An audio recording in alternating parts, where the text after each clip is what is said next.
Ang storyang ito ay pinabagatang My First Long-Term Relationship. Episode 3 by Dranreb. Simulan na natin ang kwento.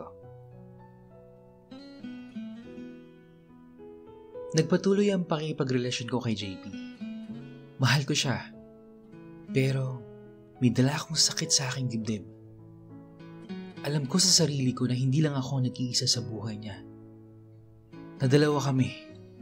At yun ang ex kong si Justin. Kalaunan, nalaman din ni Justin na kami ni JP. Kinumpronta niya ako. Pero sinabi ko na wala akong alam. At aminado siyang pag pinapili namin si JP, kung sino sa aming dalawa ay ako ang pipiliin nito. Kinonsider ko yung sitwasyon ni Justin na parehas kami nagmamahal ng isang tao. At si JP yun. Wala din siyang nagawa ng mga panahon na yun kasi mahal niya si JP at siya ang alanganin sa aming dalawa. May mga pagkakataon na magkasama silang dalawa. At aware ako doon dahil sinasabi ni JP yun sa akin. Ang sakit-sakit nun dahil wala akong magawa. Dahil ayoko siyang mawala sa akin. At mahal ko siya. Ang kaya ko lang gawin ay iiyak yung sakit tuwing alam kong magkasama silang dalawa. Sinasabi sa akin ni JP noon na humahanap lang siya ng tiyempo na matanggap ni Justin ang relasyon naming dalawa. At para makapagparaya siya sa aming dalawa ni JP. Ang hindi ko alam, habang nagsasama at nakikita sila ay may nangyayari din sa kanila. At kalaunan, yung co-model ko na si Edward ay nag-open na din sa grupo nang sama ng loob nung time na nagkainuman kami. At sila din daw ni JP. Oo, pinagsabay niya kaming tatlo. At bukod dun ay may iba pa siya nakaka-flirt na iba.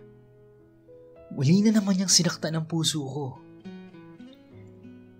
Malaman mo lang na may iba yung taong mahal mo ay masakit na. Ano pa kaya kung dalawa sila? Doble-dobleng sakit. Ang sakit-sakit. Bakit ganun, no? Gusto ko lang naman magmahal at mahalin ng taong gusto ko, pero bakit niloloko at sinasaktan lang ako? Siguro sa gwapo niya at dahil na din sa pagiging bata ay sinubok niya talaga mag-explore. Grabe. Sana all. Pero hindi din kasi ako yung taong ganun. Stick to one ako. At hindi ko kayang makipagmabutihan sa iba kung alam kong sa sarili kong committed na ako at may mahal na ako. Kaya grabe yung realization ko noon. Yung pagkakamali kong yun ay nauwi na naman sa pagpapatawad.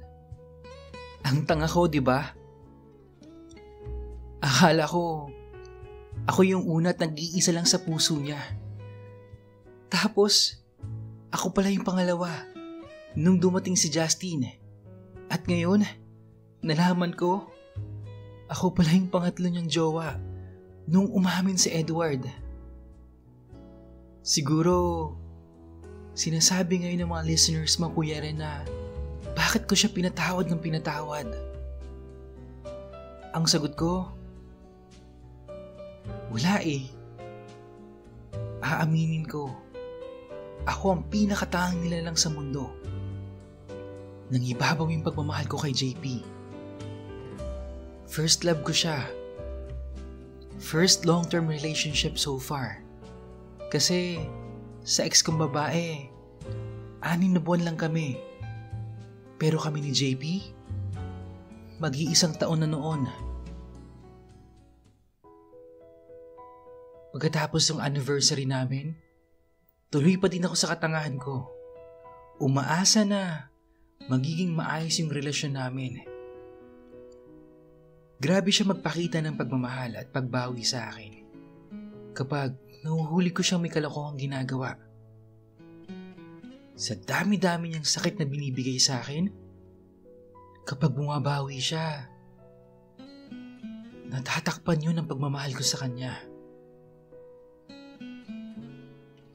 Sa bawat pagpapakita niya ng pagmamahal, dun ako kumakapit. Hanggat may kakapitan ako, kakapit ako para sa relasyon naming dalawa. Ipaglalaban ko siya. Hindi ko siya iiwan. Ganun ko siya kamahal. Kahit na ang sakit-sakit na. Tiniis ko lahat yun para sa kanya noon.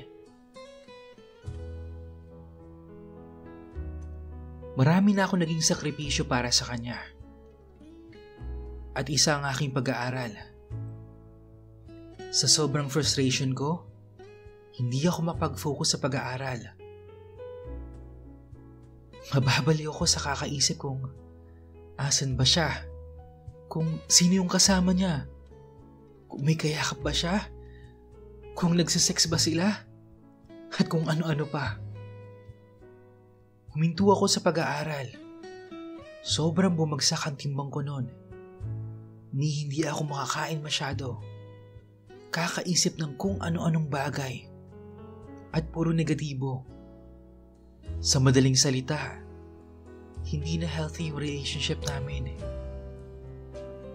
Ngunit, hindi pa din ako sumuko.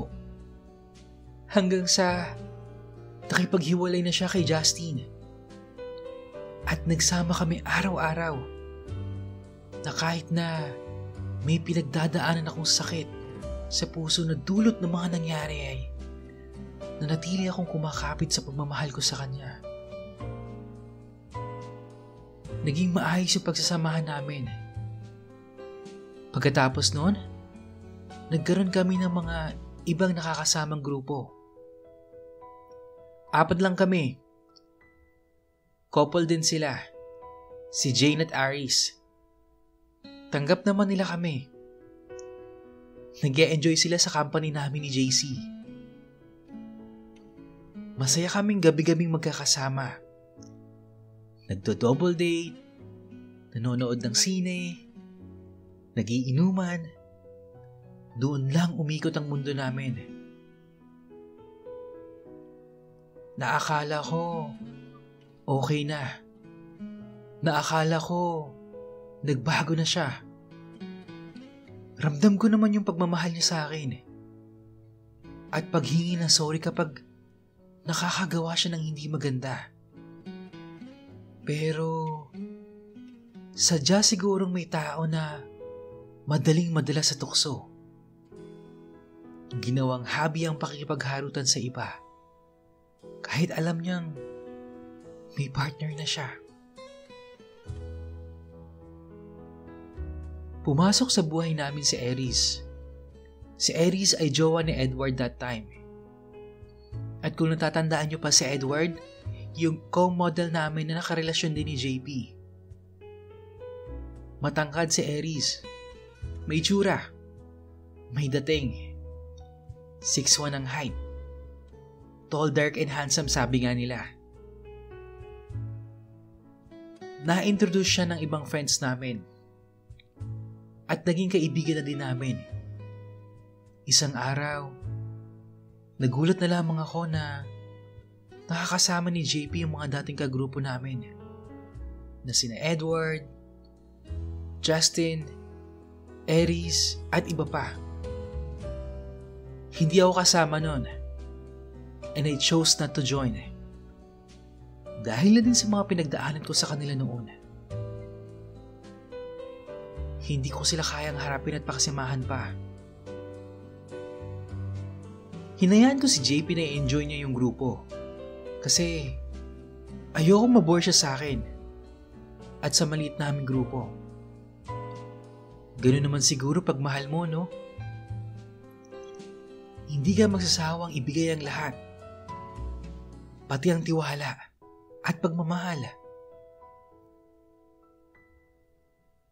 At ang dahil doon, isa pala yun sa magiging malaking dagok sa buhay ko.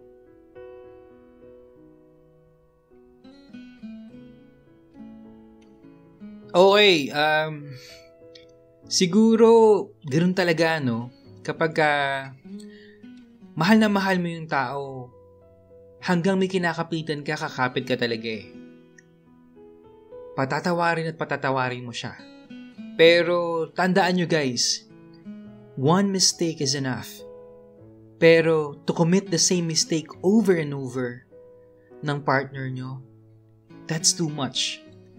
Especially if this is about cheating or betrayal. And if that person really loves you, hindi ka niya sasaktan. Hindi siya gagawa ng isang bagay na masasaktan ka at malulungkot ka. For me, the true meaning of love is to make you inspire, to help you to achieve your goals in life, and to make you happy. Alam mo, Janreb, I want to give you a virtual hug right now because I know what you've been through is not easy.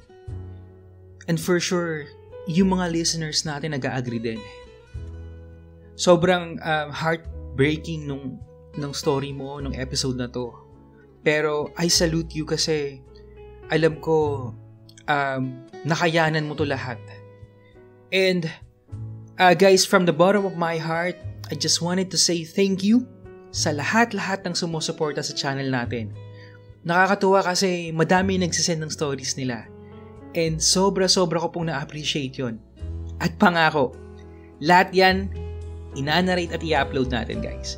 Kaya kung hindi ka pa nakakapag-send ng stories mo, isend mo lang yan sa imrensantiago@gmail.com.